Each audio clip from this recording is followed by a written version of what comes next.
How did an American lady end up in Syria with ISIS? I don't even know where to start answering that question. Do you really think she would go all the way to ISIS for the thrill of it? Yeah, I do.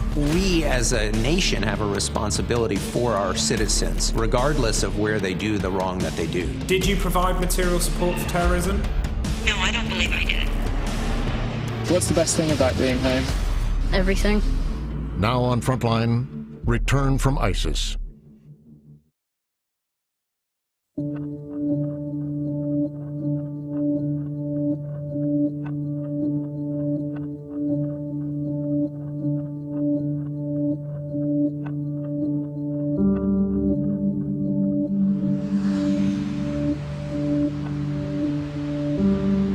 South Bend, Indiana, March 2017.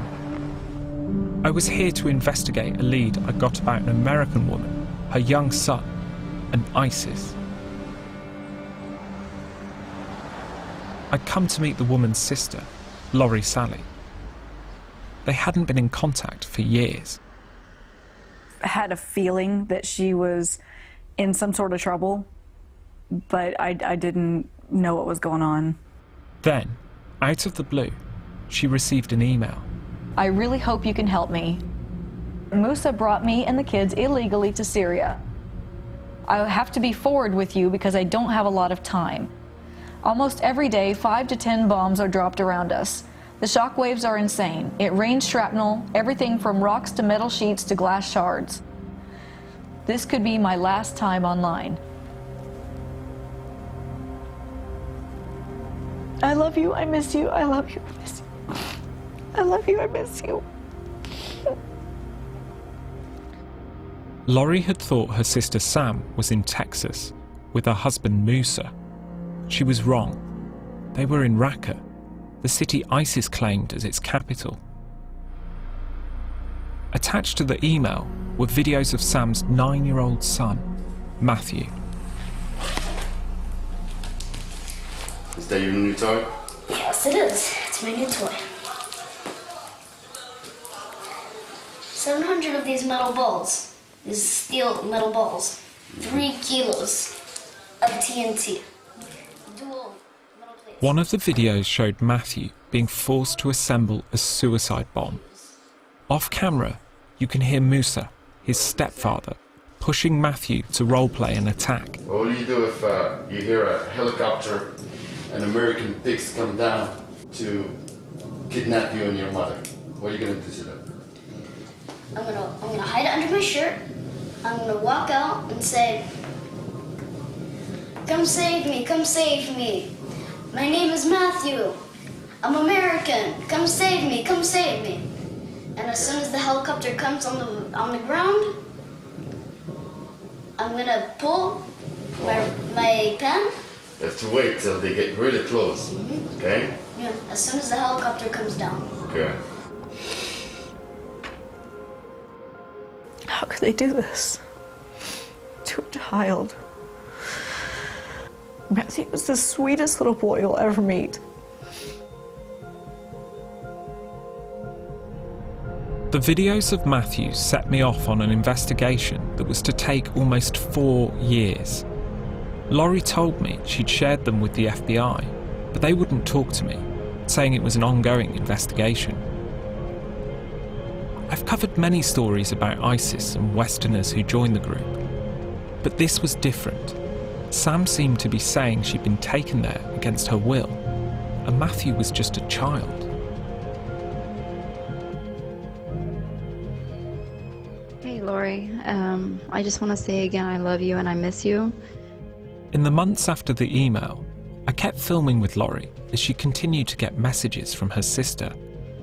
I don't know when I'll be able to talk to you next. It may be a while. I don't get to go to the internet. So I can only send you messages like this. Throughout those months, 6,000 miles away, Raqqa was under attack by a US-led coalition.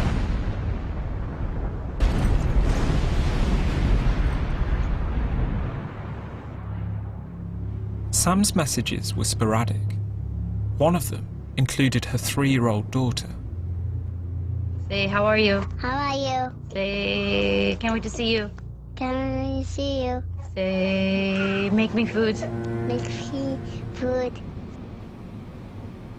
Hey, Lori. I just want to say it really does help me to hear your voice. And, you know, keep making your prayers for us. You don't understand. Here, instead of just leaving us be all the time, we hear the jets and bombs, and it's part of daily life here, you know? I don't know when I'll be able to talk to you next. It may be a while.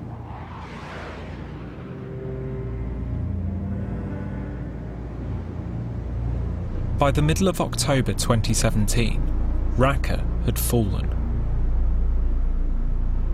ISIS was in retreat. Thousands had died. Laurie feared her sister and the children were among them. Then, a news agency published a brief video clip of some women and children who'd escaped the city. Hey, Sam. My sister looks bad. Hey, Matthew. Sam and the children had made it out of Raqqa alive. The video showed them in the custody of a Kurdish militia. I just wish I was there. I just want to give them all a hug.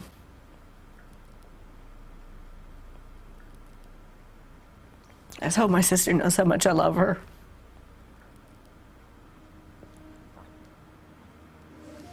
And how much this whole thing has just killed me. And that she's brave. She's brave for getting out. I don't agree with what she did, but I just hope she knows I love her. I wish I was there.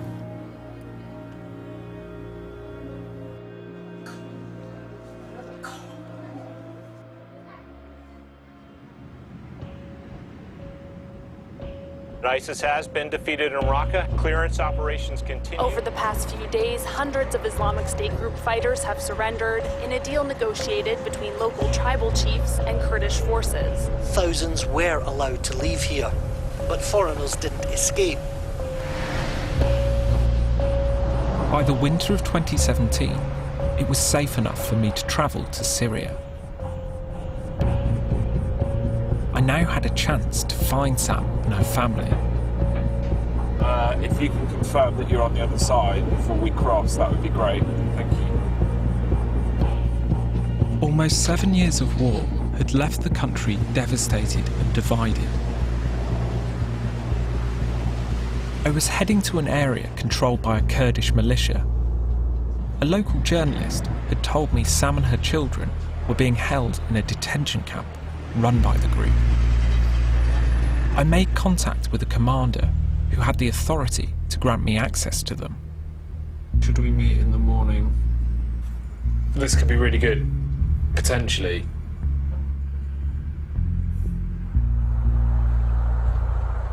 The meeting went well, but the commander told me it would be some time before I got permission to interview Sam.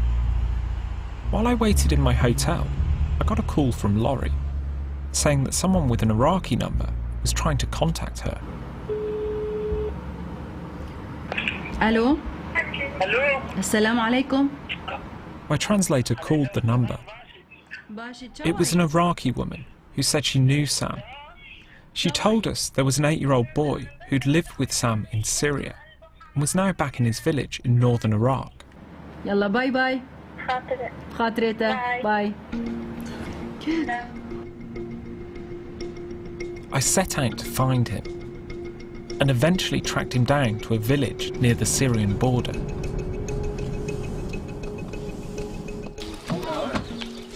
What's your name? Hey, Richard. I'm John. Your English is amazing. My English is not from you. Where did you learn your English? And next one from the American. American family? Yeah. Come. I'm coming. Aham was now living with his uncle. They're Yazidis, a religious minority persecuted by ISIS. I was told that when Aham was 4, ISIS attacked his town and took him as a slave. His mother is still missing. So I want to show you some pictures, and I want to tell me if you recognise them. Do you recognise this lady? Yeah, that's her.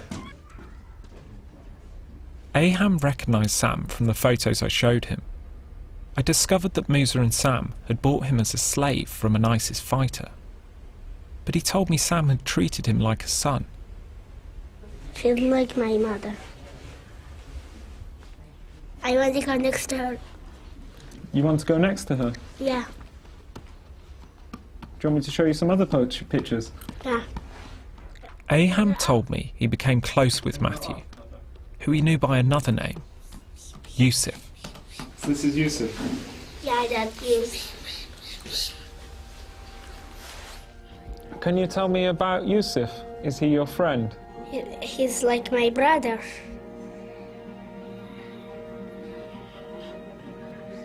What did you two do together in Raqqa? We're playing all the time.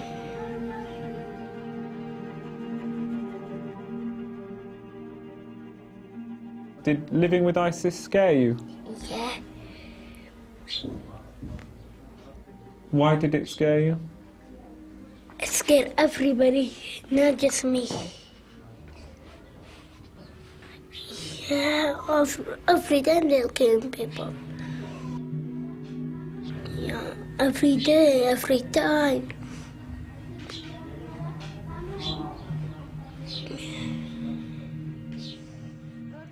Aham had been separated from Sam and Matthew soon after they fled Raqqa.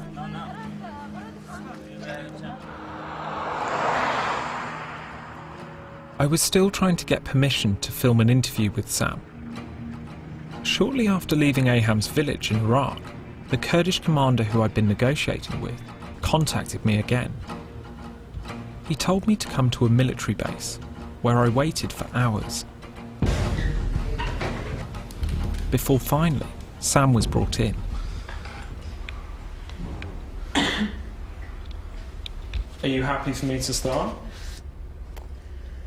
The Kurdish guards insisted on monitoring the interview. So obviously there's a long history to this, and what I would like to do is sort of start at the beginning. Okay. How did an American lady end up in Syria with ISIS? I don't even know where to start answering that question. I met my husband, Musa. About a year after we met each other, we got married. We'd been seeing each other and we were living together, but we weren't married, which shows you he was not a strict Muslim. At that time, Matthew was almost 5 years old. Musa became his stepfather. Musa was from a wealthy Moroccan family, the El Hassanis. He came to the US to study and stayed on to work in the family business, a shipping company. Are you recording? Yep. All right. For 5 years, we had a great life. We worked together, we did everything together. He was very relaxed. You can see my pregnant little wifey. Hi, beautiful. Sam and Musa had a daughter together. Man, what a mess. Home videos posted online gave the impression of a happy family. He was really good at giving me attention, giving the kids attention. He was really good at it. There's not $1 he wouldn't spend on us. Do you like it? Yeah. It's a dinosaur bicycle. Matthew, are you riding? Yeah, I feel like it. All right, rev it up. Thank you, Musa. Thank you so much. After a while, he became bored, I think, with his life. And I want to drink, and I want this, and I want that. One time he took off for 3 days. I found out from people in the neighborhood he was on a cocaine binge. And you, be quiet! Be quiet! Be quiet! So my husband was doing a lot of the talking. Sam then started to give me her account of how she and her family ended up with ISIS. She claimed she was tricked by her husband. According to Sam, Musa persuaded her to start a new life with him in Morocco. So my husband was like, okay, we're gonna get the money together for this. And we get busy. He's got expensive watches. He's selling his expensive watches. He's sold his Porsche, I sold the BMW. This car is a good buy. Definitely for how much it's selling for. All right, bye. Sam told me the family packed up their home and sold everything. It was March 2015. They had tens of thousands of dollars in cash and gold.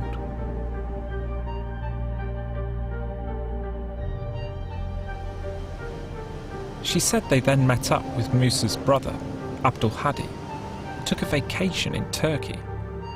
After 2 weeks, they headed to the border with Syria. I didn't know what was happening. I assumed that I was being lied to. In my bag, I had all of our cash, all of my jewelry, all of our passports. She said that Musa then took the bag and her daughter. And he just goes. He knows I'm gonna follow him. What am I gonna do? I see my husband cross through a fence. And this time, like, my heart is beating so fast. I know what's happening now. And I'm thinking, okay, I'll just make it to the other side, take my bag and my kid and walk back across again. You know, it's just that simple. But it wasn't that simple. I made it across. I followed him. There were holes in her story that I wanted to press her on, but I didn't feel free to push her too hard. I was worried that she would say something that would get her and her kids in trouble with the Kurdish authorities who were holding them. Did you know you were in Syria? Yeah, I know I was in Syria. And did you know who you were with? Yeah. How did you first come to know that you were with ISIS? Well, when you walk up and you see a bunch of guys with beards and guns, what else do you think?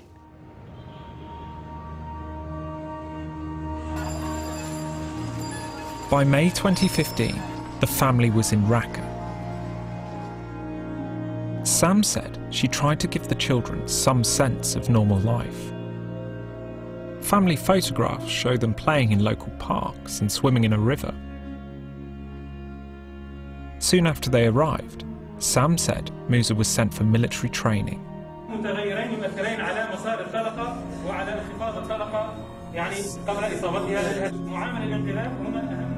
It wasn't too long after he made it back from training camp, he had to go fight. Usually when he would go about a month at a time.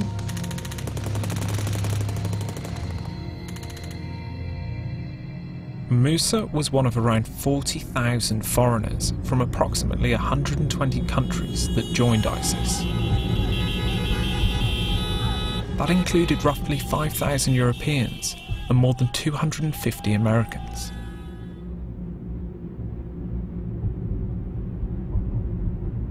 It was after his military training that Musa began forcing Matthew to make the videos. Without a single mistake. And take apart this loaded AK.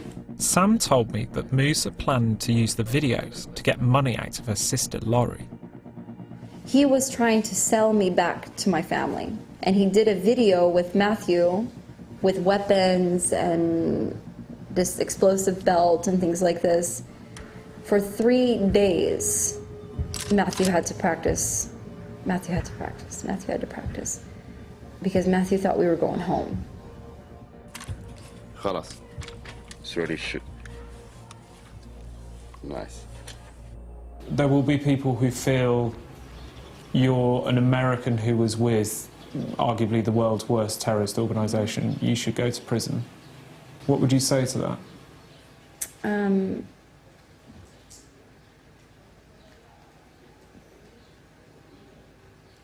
they could live a day in my shoes, they would understand why I don't care if I go to prison or not.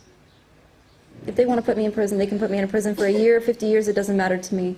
As long as I get to see my kids and I know my kids are good.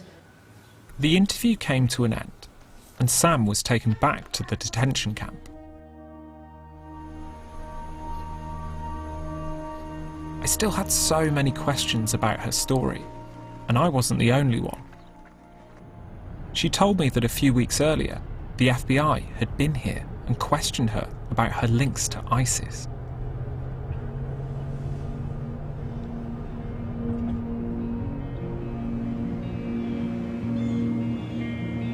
The FBI still wasn't talking to me, but back in the US, I continued trying to find out more about Sam.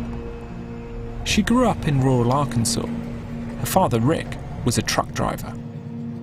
Well, Josh, this is our family home, our mansion, that we'd call it. Over here is the swing set where Samantha and Lori, we built for them back in '92. Come on in the house. Here's my wife, Lisa, doing the morning dishes. And here's a picture of Lisa and I, Samantha and Lori when they were a little bitty. Here's a picture when they got a little older. That's Samantha. That's Lori. Sam has always been one to be in trouble. In her younger days, she used to sneak out of the house at night. And it's just, we always had trouble. Sam and Lori were brought up as Jehovah's Witnesses. My wife and I took the way we were raised and tried to incorporate it in with them. Very strict parents, and they were brought up to be very close to each other. And when they got older, they, especially Samantha, kind of went off the deep end. Her whole demeanor changed. Who could ever give her the most? So she would be with this guy for a while, and she'd meet somebody that can offer her a little more money. She'd go with that guy. She'd break it off with this guy and go with this guy. Half the time you can't tell what the truth is and what not the truth. So you have to read between the lines. I told Rick what Sam had said to me, that Musa had tricked her into going to Syria. I believe that she knew where she was going. You don't think she was tricked? No. No, At all? I don't. I don't think she was tricked. I feel she went over there voluntarily. Her children are involved. I feel sorry for the children.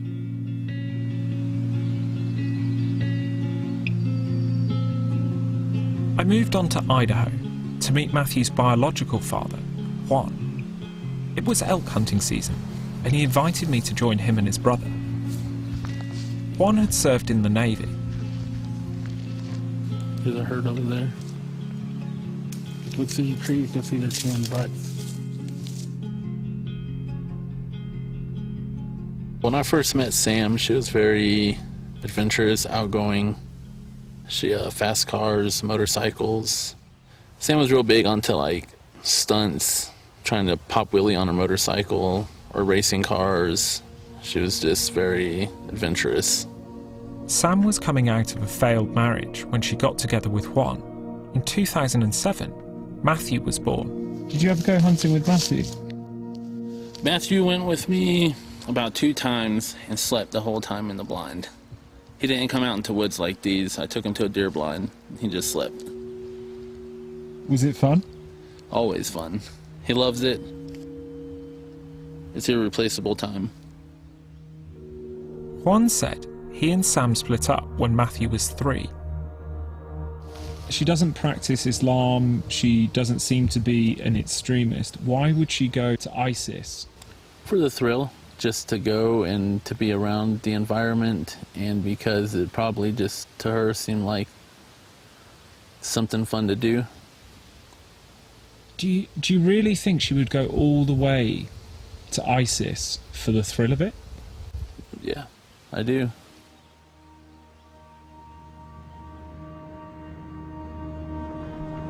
They are the people no country wants. This camp has become a center where so-called ISIS families are now being gathered. The women and children of ISIS fighters who either came from outside this country to live under ISIS rule or were born in ISIS territory. By July 2018, Sam had been in the Kurdish detention camp for almost 8 months. She had 4 children with her. 2 had been born in Raqqa, and she was still sending messages to her sister. I'm sending this voice message. Sorry I've lost my voice, but I just want you to know that things are getting really tough here, and I don't have any way to provide for my kiddos, and things are hard. We just need to get out of here. We need to get out of here. We need to get out of here quick. What Sam didn't know is that the FBI was preparing to bring her home for prosecution. John Demers is the Assistant Attorney General for National Security. We have made it a principle that any American who left here to go to fight for ISIS should be brought back to face justice in the United States, to be held accountable here in the United States. When did you start building a case against Samantha El-Hassani, and what led you to do that? The FBI began its investigation into El-Hassani after she traveled to Syria with her family. I can't go into what leads caused the FBI to begin the investigation, but they were ones that they learned of after she left. I think we as a nation have a responsibility for our citizens, regardless of where they do the wrong that they do. So that's why we're bringing individuals like Samantha home. That's why we've brought 9 other Americans home to face justice as well. The cases are not easy. Oftentimes the evidence is in a war zone like Syria, or it's classified evidence and it needs to be declassified, but it's worth the work. In July 2018, Sam and her children were suddenly put on a military flight and taken back to the United States. Matthew and his siblings were placed in the care of Indiana Child Protective Services. Sam was put in the Porter County Jail. Your video visit is about to begin. This video call may be monitored and recorded. As the Justice Department built a case against her, Sam agreed to speak to me again. So you obviously told me that you were tricked and you thought you were moving to Morocco, right? Right now, I don't think I can talk about this. Did you know you were going to join ISIS? No. Does Matthew really understand where he's been and what's happened to him? What's been the effect on him?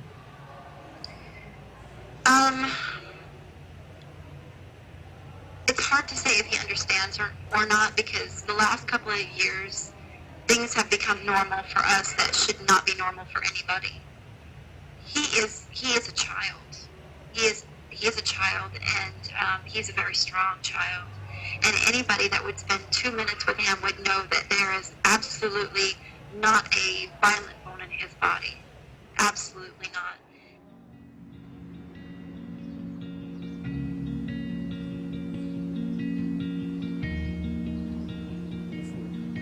After returning to the US, Matthew received counselling and support to help him with what he'd been through. He eventually moved in with his father. For months, I've been talking to them about doing an on-camera interview. You only have to talk about what you want to talk about, Matt. You're in charge. Yeah, that's okay, I'm good. Matthew and his dad decided it was important for him to tell his own story. When we first arrived in Raqqa, we were in the city. It was pretty noisy, gunshots normally, and once in a while a random explosion. Like, far away though. So we didn't have much to worry about. What's it like seeing ISIS around you? Normally, when you're talking to someone, you don't necessarily have to really think about what you're saying. But it's like thinking of someone that basically has your life in their grasp. Say one wrong thing and they could easily just kill you. I asked Matthew about the videos his stepfather made him record. If you said no to me, or I don't want to do this, what would have happened? I don't really know. I don't know. Because I was generally pretty obedient as far as that goes. At that point, I could already tell that he was starting to lose it. He was mentally unstable. Very, very mentally unstable. Was he ever angry towards you? More than enough. Do you feel comfortable telling me what he would do, or would you rather not? I'd rather not. That's okay. It was pretty bad. Yeah? Yeah.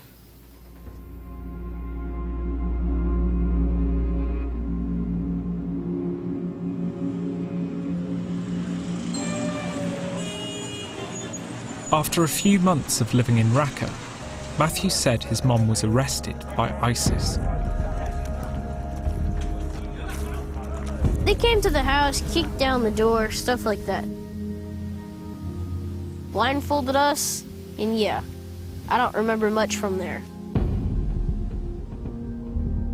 In her interview with me, Sam said she was taken to an ISIS prison as a suspected American spy and tortured. How long were you in prison? 2.5 months. It just doesn't feel real. You know what I mean? It doesn't feel... I remember it, and I can almost feel the pain today, and I look at the scars on my body, and I know it happened, but... I don't know. I wasn't sure what to believe. I headed back to Syria to check Sam's account, this time to the ruins of Raqqa. I found the prison where she said she was tortured, a converted football stadium. The layout matched the description she gave me. I'd also seen a document thought to be an ISIS communication which supports her story. It mentions the brutal interrogation of an American woman, Yusuf al-Amerikiya, the same Arabic name Sam was known by in Syria. I later spoke to a woman who admits she used to be a member of ISIS. She told me she'd been held in a cell next to Sam. She's asked us to conceal her identity because she's still afraid of the group. When she was in the prison, they really tortured her so badly, and we always heard her screaming. We heard them beating her so badly. She's screaming, "I'm pregnant." They're beating her. They're tugging her by her hair and trying to move her from one room to another.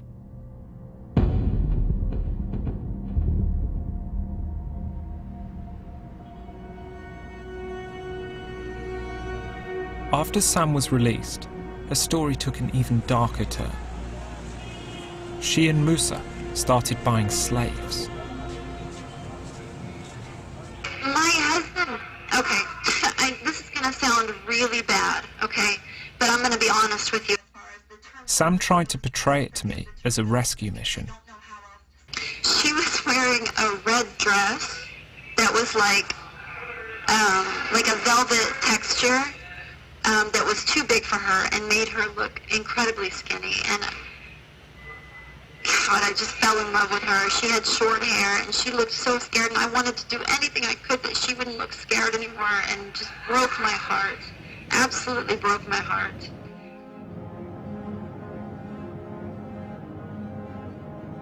Sam told me that this girl had eventually escaped Raqqa and returned to what was left of her family in Iraq. So I headed there and found her in a small village in the north of the country. Her name is Suad. She's a Yazidi and was 15 years old when she was first sold into slavery. She told me how she met Sam. أنا كنت بسوق مع السبايا يضربونا ويلبسونا يعني الملابس مو حلو هيك، ويعني أنا شفتك إنه أنت تعبانة وكان بدي أشتريك، ويعني تا أنت تصيرين شوية مرتاحة عندي،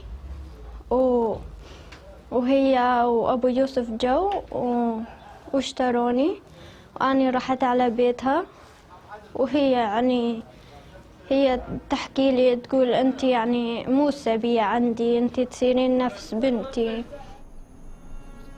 But Sam told me she knew all along that Musa had other plans. He wanted a sex slave. أم يوسف ويضربها كتير، يضربها وهي حاملة، وكان يضربها كتير، كان يقول لها أنطيني إياها. هي كانت تشوف إنه بالزور كان ينام معايا، وهي كانت بصراحة يعني كانت كل مرة أني أروح عندها وأقول لها، هي تبكي وتقول يعني أنا كمان ما بدي هذا الشيء يصير، بس ما يطلع بإيدي شيء. Musa then bought a second Yazidi girl, who was just 14 years old. وكان إيمتى بده ينام معنا.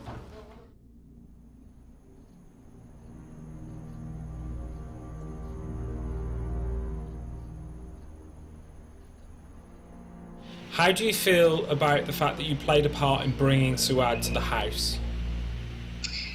I feel extremely guilty about it because I thought, when I was meeting her, I thought I was going to be able to protect her. I felt extremely guilty for everything that she was going through because it was the same rape and the same abuse that she had been through in every other house, and I wasn't able to protect her. Sam also claimed she had little control over what was happening to Matthew. In the summer of 2017, he was being forced to take part in ISIS's notorious propaganda. My message to Trump, the puppet of the Jews. Allah has promised us victory and He has promised you defeat. This battle is not going to end in Raqqa or Mosul. It's going to end in New Orleans. By the will of Allah, we will have victory. So get ready, for the fighting has just begun. The video made headlines around the world. Well, we've seen Americans speaking for ISIS before, but never a child. The boy mentions the president by name. This little boy is an American. So how did it come about with Musa? Did you want to do it? No. I just wanted to go on with my life. Just wanted to get back home, do my thing. Sounds like you worked out that you had to do this to keep going. Yeah. Some people will have seen the ISIS propaganda video of you. What was it you would want people to understand? That not all kids actually want to do that. That a lot of times they're forced. There was someone else in the video, Aham, the Yazidi boy who Sam and Musa had bought as a slave. أنا يوسف نعيش في نفس البيت ومثل الأخوة. الربط بيني وبين يوسف دين الإسلام. When I met him, he showed me the video. Is that you? Yeah. So ISIS taught you to shoot guns? Yeah, they let me shoot one. They put the gun on here. They said if you don't make, we're gonna go one. He's doing like that. Me and Yusuf. If we don't talk, he's gonna kill us.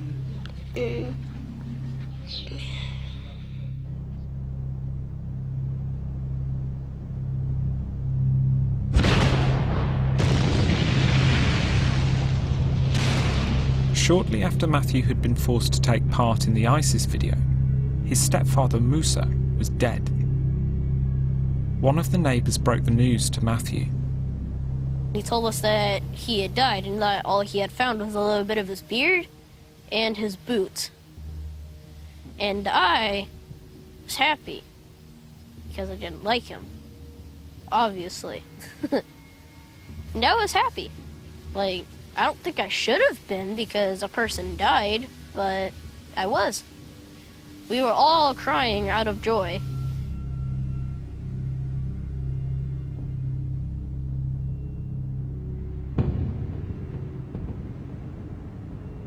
After the eventual fall of Raqqa, Sam and her kids were taken by ISIS to another region of Syria, Deir ez-Zor. Matthew said his mom then found a people smuggler to help them escape from ISIS. We made a deal with this guy. We still had some gold bars. They weren't that big, but they were worth a couple thousand. So they'll give you this. And then he was like, okay, my buddy here will help you, but you have to be quiet. So then we got in our positions. Matthew said the family was driven out of ISIS territory in the back of a truck, and he hid inside a barrel.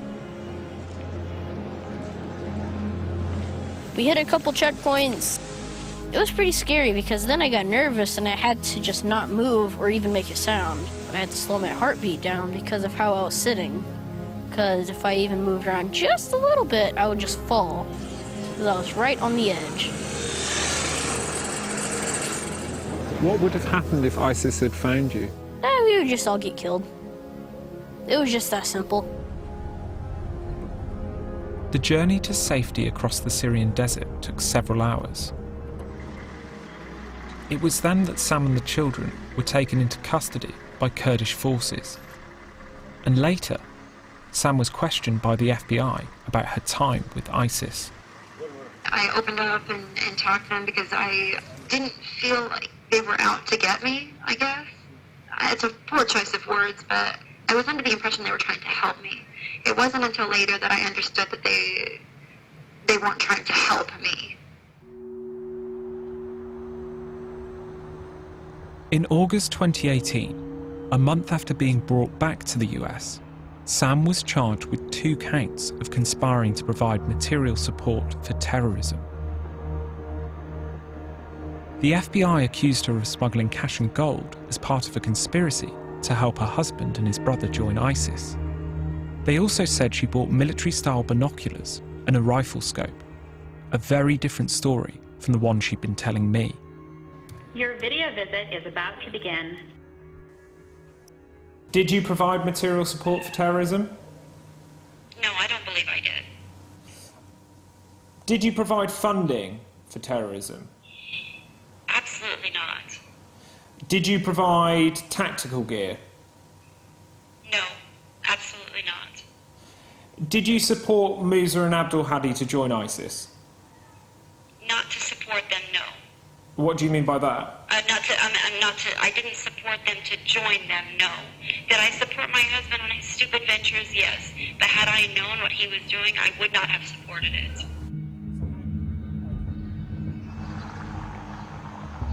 With her story unravelling, I began to find out more about Sam and her family. Sam's sister Laurie had been married to one of Musa's brothers, Jason El-Hassani. She put me in touch with him. He said he'd witnessed Musa's growing interest in ISIS. What do you think drew Musa and Abdul Hadi to Islamic State? To be honest, I don't know what really drove them to go there. To this day, we all in our family ask why they left. Out of the blue, my brother Musa started talking about ISIS.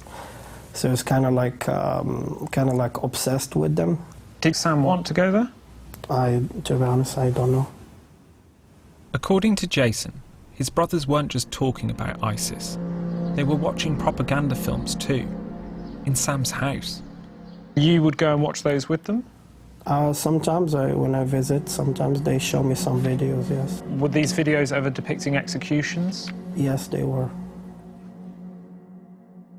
We've been told quite clearly that Musa, Abdul Hadi and Jason were watching ISIS videos in your house. Did you know that was happening? No, but it's possible. I mean, when they did their thing, most of the time I wasn't around. You know, if I was serving dinner or something, then I would have been there. But if they were all there in the house, I probably would have left. I probably would have gone shopping or something. Then I got a tip about something even more damning. In the months before the family left the US, Sam made 3 trips to Hong Kong. Each time, she put cash and gold in safety deposit boxes. In total, more than $30,000 worth. When I spoke to her again, she claimed it was money for their new life in Morocco, and that it was stashed in Hong Kong because Musa wanted to avoid paying tax. Did it not seem odd to you, though, to just... I mean, you can take the cash straight to Morocco, you could bank transfer it, you could maybe send it to one of the family members, like Musa's father. Right. This is the part I can't really get into, but I understand what you're saying. The simple fact is that he was very paranoid, and if you looked at anything that he ever did in his past, you would always find strange irregularities that he would go through because of his paranoia. So this is something I was completely accustomed to. It was something I tried to talk him out of, but he was insistent. Sam was still trying to explain everything away. But on one of my trips to Indiana, I met a friend of hers, Jennifer, who remembered a conversation they'd had in the winter of 2014, 6 months before Sam left the US. She agreed to let me record an audio interview. There was a conversation that we had. Sam was telling us that, that Musa had felt that he was being called to join, I remember she said, join the Holy War or something like that. And did she seem like she was up for that, or was she against it?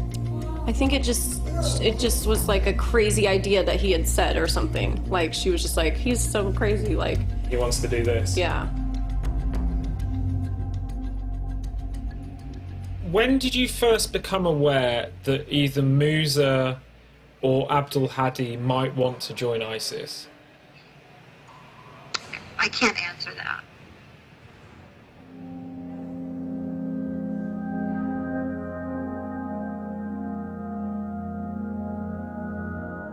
In November 2019, Sam cut a deal with federal prosecutors. Samantha Hassani pled guilty basically to a terrorism financing charge, and more specifically to taking money from her bank accounts in the U.S., turning them into gold, turning that gold into necklaces, and then smuggling that gold and some other funds to Hong Kong, all the while knowing that that money was going to be used to support ISIS. She wasn't the instigator in the sense that the idea was not hers, but she was a willing participant, as her plea shows.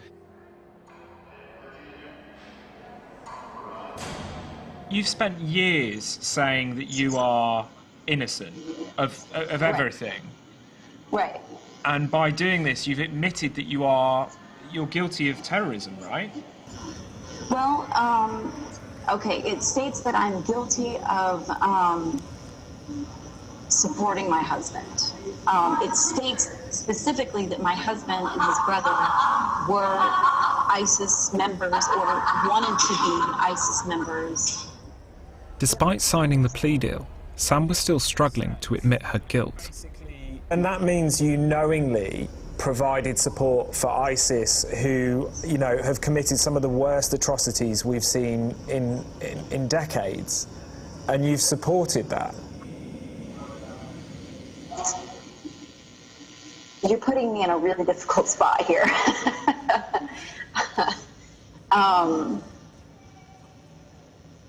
I mean, I don't know how to answer your question.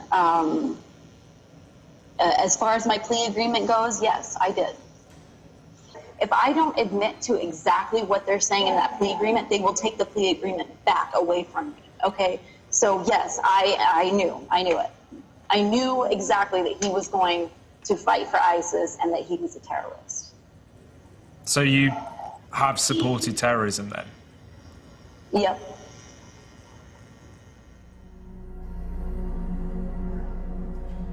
There was one final revelation in the case against her. Sam had told me it had been Musa's idea to film Matthew assembling a suicide belt. Now it turns out she'd been much more involved. It was her holding the camera. 700 of these metal balls, these steel metal balls. Do you accept that the choices you made put your children through some of the worst experiences you could imagine for a child to have for years? I accept that I was unable to make the decisions to protect them better. Sam was ultimately sentenced to 6.5 years in prison. Her 3 younger children are now living with her parents. As for Matthew, it's been more than 2 years since he came home. He's 13 and settling into life with his father. The first day I saw my dad, I was happy. Very happy. Did you ever imagine after all that time you'd be back here? No. I'll be honest, I never did. You never thought you'd come home? No. They always said, one day you'll be back home, one day you'll be back home, but never happened. So I was like, yeah, I'm just never coming home. I feel sad that they would do that to a child. That's how I feel. What's the best thing about being home? Everything. Just everything. Like, there isn't a best part. Yeah, there isn't. It's just being here is nice.